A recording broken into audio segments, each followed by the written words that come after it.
अस्सलाम वालेकुम वरहमतुल्लाहि वबरकातुहू। तो प्यारे बच्चों, कैसे हैं आप लोग। तो प्यारे बच्चों, जैसा कि आप लोग जानते हैं कि हमारा मसनून दुआओं का सिलसिला जारी है। तो प्यारे बच्चों, आप भी अगर इस सिलसिले में शामिल होना चाहते हैं तो जल्दी से हमारा चैनल सब्सक्राइब कर दीजिए ताकि हमारी हर नई आने वाली वीडियो सबसे पहले आपको मिले। तो प्यारे बच्चों, जैसा कि आप लोग जानते हैं, हम आपको इस सिलसिले में बहुत अच्छी अच्छी दुआएं सिखा रहे हैं। तो प्यारे बच्चों, अगर आप भी अच्छी अच्छी दुआएं सीखना चाहते हैं तो जल्दी से हमारे चैनल पे आ जाइए। तो प्यारे बच्चों, आज जो हम दुआ सीखेंगे वो बहुत ही प्यारी दुआ है। तो प्यारे बच्चों, चलिए हम अपनी दुआ सीखते हैं। तो प्यारे बच्चों, आज हम सीखेंगे दुआए इस्तिग़फ़ार।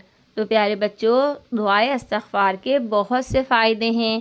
तो पहले हम दुआए इस्तिग़फ़ार के फ़ायदे सुन लेते हैं, फिर हम दुआ भी याद कर लेंगे।